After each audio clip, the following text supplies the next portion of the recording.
Ah, the wrestling sister! Scott's innocent voice echoed through the room. This was Walter's wedding venue. Mary is petite and clearly doesn't wrestle. Did you play wrestling with her? I asked, and Scott shook his head. Because she was on top of Grandpa the other day!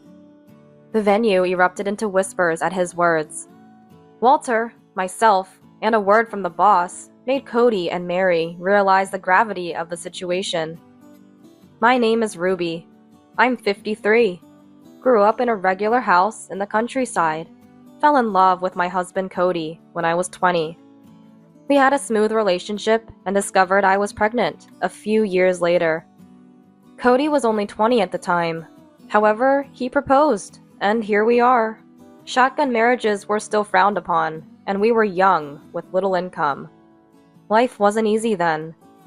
I earned more and essentially supported Cody, which became neighborhood gossip. But we persevered despite the cold stares. Cody worked hard and climbed the ladder. We have 2 sons, Walter and Taylor. Taylor, like us, had a shotgun marriage 5 years ago. Though society isn't as harsh now, we understand the challenges. I work part-time and help out by watching Scott when I can. Amelia, a student then, has been Taylor's girlfriend for a while and often visited our home. She's a good girl, and I have no worries about Taylor's future. Meanwhile, Walter never seemed interested in romance. No rumors ever. Earlier this year, Cody, concerned, wanted to introduce Walter to a colleague's daughter. Walter was reluctant, but I was worried about him staying alone, so we agreed to meet her. One weekend, Cody left early to pick her up. I was preparing lunch, waiting. It was special for her to come to our house on the first meeting. A kind gesture. The doorbell rang just past noon. Walter, who had come down to the first floor, sighed slightly. "Walter, don't sigh," I chided. Okay, he responded. "It's someone from Cody's workplace, right? Even if it doesn't work out, don't be rude." Walter made a face at my reminder. I want him to marry, but I know it shouldn't be forced. I just want Walter to find happiness. "Nice to meet you. I'm Mary." The woman who entered with Cody was small and cute. "Nice to meet you. I'm Ruby, Cody's wife." "Cody always speaks highly of you. Thank you for coming today." I extended my hand, but she didn't shake it, and instead walked further into the house, saying, "Excuse my intrusion." Her attitude struck me as odd, but maybe that's just how young people are today. Were you cooking?" Cody asked, entering behind her and looking at the dining area. "Yes, I thought it was about lunchtime," I answered, puzzled by his question.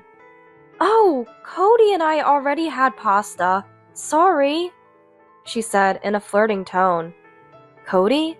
Would you normally call your boss by their first name?" Despite a lingering sense of unease, I remembered what Cody had mentioned before. "In our department, everyone is on friendly terms and we call each other by first names." It seems he said that. "Okay, I should have checked. My bad," I said, recalling his words and smiling. "Come on, Walter, introduce yourself." At my prompt, Walter stood up and greeted her. "Hi, nice to meet you. I'm Walter." "I'm Mary. You look just like Cody. Handsome." No, I mean..." Walter seemed embarrassed, but not entirely displeased. Later, she and Walter chatted in the living room. "She's a nice girl, isn't she?" Cody smiled. It seemed like he wasn't bothered by the odd feelings I had, being with her for just a few hours today. "Yes, she is." What else could I have said in that situation? Later, Cody joined the conversation, and the 3 of them talked happily. Walter, who was initially reluctant, seemed to warm up to her friendliness. I convinced myself, if Walter is happy, then it's okay. That day, the 3 of them seemed to get along well, and ended up having dinner together. I was the only one preparing sushi, cooking, and shopping, but she didn't pay any attention. She didn't have to help, but the way she kept touching Walter and Cody, laughing loudly, made me uncomfortable. Though I intended to welcome her, I didn't like the idea of this new woman taking Walter away. With these thoughts, I continued preparing everything alone. I recalled how, when Amelia first visited our house, still a minor, she brought a cake and asked if she could help wash the dishes. I shouldn't compare, but the memory made me sigh.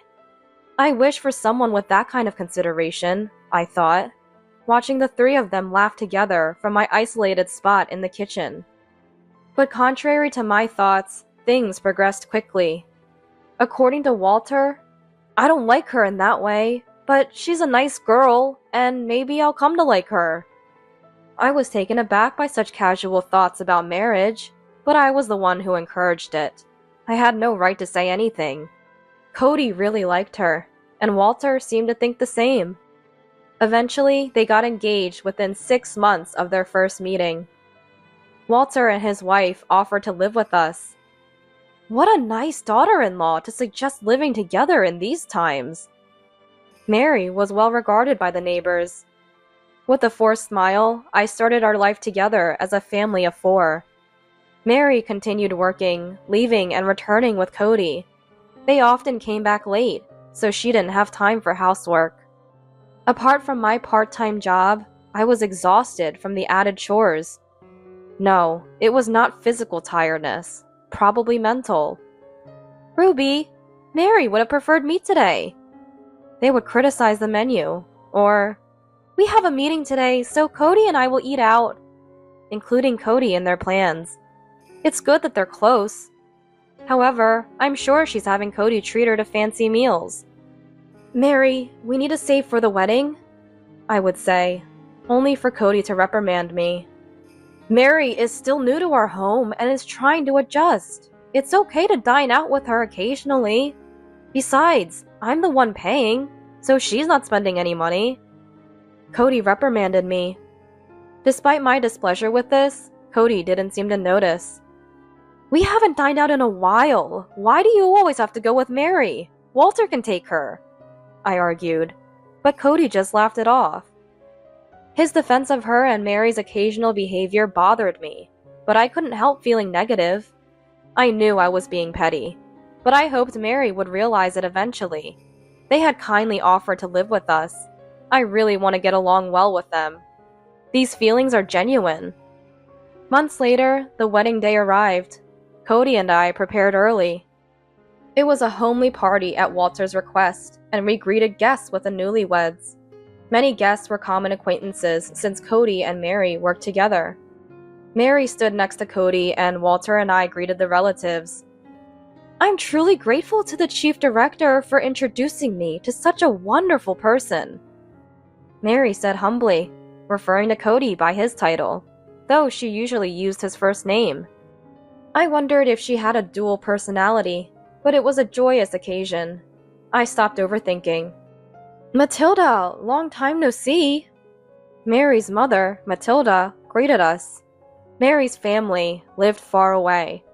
She was born to an older mother and raised by her single mother, a hard-working woman. She seemed strict, but was delighted with Walter and Mary's marriage, even giving me gifts. Raised by Matilda, I couldn't give up hope that Mary would change. It was hard for the elderly woman to welcome guests. She had been contacted to arrive on time with her brother, and it seemed they had just arrived. It's us who should apologize for not being able to help, Matilda said, bowing her head.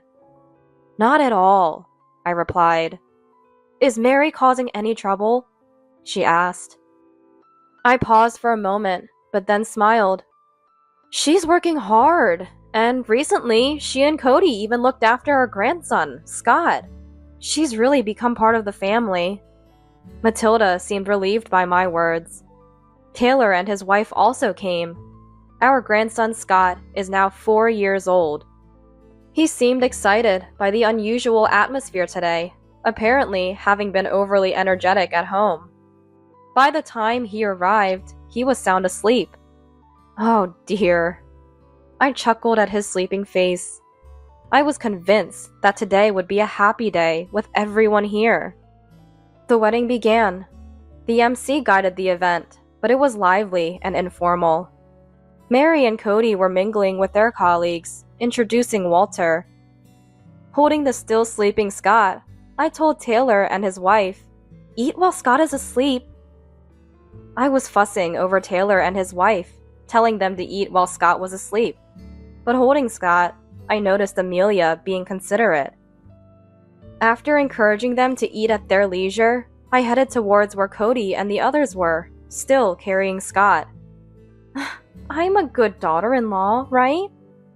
I could hear Mary saying this to a colleague, as if wearing a mask, even from a distance. Then she leaned in to look at Cody's face, seeking confirmation. She really is a wonderful daughter-in-law. I'm so happy that Walter has found such a great daughter-in-law." I felt a twinge of irritation at Cody's words, but inserted myself into the conversation. "Hello, thank you for being here today. I'm Cody's wife, Ruby." When I greeted the colleagues, Cody introduced me to them as well. I received congratulations from the colleagues and thanked them with a smile. However, Mary, who heard Cody introducing me, seemed to sour her expression for some reason. Was she annoyed at not being the center of attention? "I get along so well with my in-laws. Everyone in the neighborhood says I'm a good daughter-in-law. Right, Ruby?" Mary said, turning to me. In the midst of this, she wrapped her arm around Cody's. Wait a minute. Even Cody seemed perplexed by this. Then she took Walter's arm with her other hand, as if claiming both men from me. Her triumphant look seemed to mock me. Then I heard a sweet voice. "Grandma? Awake already?" I asked. "Yeah." It seems Scott finally woke up. Rubbing his eyes, still sleepy, he looked around. Trying to hide my agitation, I said, "Cody, Scott's awake." And just then, the wrestling sister!" Scott said, pointing at Mary with a happy smile. "Wrestling? Mary?" The colleagues around us started laughing. "Hey, don't say such things." I scolded Scott. I didn't know what he was thinking, but Mary's face seemed to stiffen. "Did she play wrestling with you the other day?" I said, laughing it off. Scott shook his head. "Because she was on top of Grandpa before." His words echoed among the colleagues. "What?" I muttered in surprise. Seeing Cody and Mary turn pale, I was at a loss for words. "What? Mary was on top of Dad?" Walter spoke up in my stead. His questions stirred the venue into commotion. The laughter and smiles of the colleagues disappeared. Walter's voice must have been loud. It attracted everyone's attention. "What do you mean by that?" Walter shouted. "Maybe it's a misunderstanding." Mary, still pale, forced a smile and said to Walter, "When I asked him what he was doing, he said they were playing wrestling." Scott said, puzzled. "On the bed?" Walter asked Scott. "Yeah." Walter spoke again, hesitantly asking, "Were you wearing clothes?" Scott shook his head in response, meaning they were not clothed. I felt drained. I almost collapsed. Holding Scott tightly to prevent dropping him, my legs wobbled. A colleague offered me a chair in response. No, it's just a 4-year-old speaking. Don't take it seriously." Cody laughed, but I could see sweat on his face. "What do you mean? Did you get involved with a subordinate? And even your son's wife?" The boss, who had arrived first and had been greeted by Cody and Mary, questioned. "No, I didn't." Cody protested, but the boss looked stern. "I'm not at fault. He forced himself on me." Mary pretended to cry, unconvincingly. I couldn't forgive Cody or Mary's behavior. I accused, "Did you marry Walter just to live with Cody?" Cody and Mary both looked at me. "Hey, don't say such things! Don't believe it!" Cody said hastily, trying to excuse himself. "I've been suspecting something strange. If you planned this from the beginning, then your behavior towards me makes sense," I said, outraged. However, Mary, acting like an actress, shed tears and shook her head. Ruby, that's terrible! Who's really terrible here? Both of you! Get out of the house! Walter defended me. You're not wanted at the company either. We don't need people who disrupt the order. The boss added. The two finally seemed to grasp the seriousness of the situation. Mary, still pale, wailed, while Cody tried to ingratiate himself with me and the boss. The wedding ended in the worst atmosphere. I kept bowing to the departing guests, but everyone was kind, saying, "It's not Ruby's fault. Don't push yourself." Their words were a small comfort amid the misfortune. The wedding was over, but the battle for me and Walter was just beginning. Taylor had a detailed conversation with Scott, and together, with Walter's words, the story became clear. Recently, when Taylor and his wife were out, we were looking after Scott. I was at my part-time job, and Cody and Walter's wife were supposed to watch him. It was not unusual for us to take care of Scott like this, so taking care of Scott in itself wasn't unusual.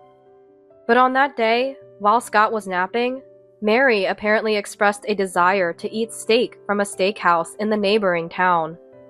"Then shall we all go when Mom returns?" Walter suggested.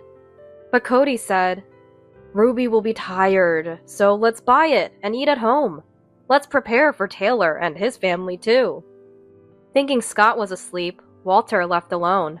When Scott woke up from his nap, he peeked into the bedroom upon hearing Cody's voice. What followed was as everyone guessed. Scott witnessed them, and they made up a ridiculous excuse of playing wrestling, even telling him not to tell anyone. At the wedding, Scott, still half asleep, had forgotten about the promise. Walter, Taylor, and I confronted Cody and Mary with this information. "It was against my will!" Mary kept saying. "So should we go to the police?" Walter's suggestion silenced Mary, her face turning pale. "Ruby, haven't we always overcome everything together?" Cody pleaded with me. It seemed he didn't want a divorce. "Yes, that's why I never expected to be betrayed like this," I retorted. "I just gave in to impulse." Cody kept his head down, but Mary seemed displeased with his words. "Wait, what? Gave in to impulse? Weren't you the one who said to marry Walter because you wanted to live together but couldn't divorce?" Mary burst out angrily. Her words were inconsistent, sometimes denying, sometimes affirming. They seemed to have reached their limit with lies. The more they talked, the less their stories aligned. My sons and I sighed heavily at them. Seeing us, Cody and Mary bowed their heads again. It was truly pathetic. Was this the Cody I knew? I felt like crying. "Anyway, pack your things and leave," I said. "Ruby! Ruby!" Both of their voices overlapped. "Don't call me by my name." Even hearing my name from them was nauseating. "For the divorce settlement, Mary owes me $20K, Cody owes me $10K, and Cody owes Walter $20K. Mary owes Walter $10K. A total of $60,000. I will make sure to claim it." They turned pale. Their hands trembled as if frozen. "That's not enough for what Scott saw. Demand compensation for him too, Taylor." Walter spoke to Taylor. "Yeah, the hurt Scott has can't really be compensated with money. Don't forget that." Taylor added. Cody bit his lip deeply. There might still be some awareness in him of being a grandpa, but even that awareness, just for today. Also, the mortgage of this house is mine. The ownership is mine. I have no obligation to let you stay, so this isn't a joke. They must have realized our seriousness. Despite my irritation at their silence, we must have inflicted at least half the damage we suffered. Walter and I looked at each other and laughed at the ridiculousness of the two. Eventually, the incident spread throughout the company, and they were forced to resign.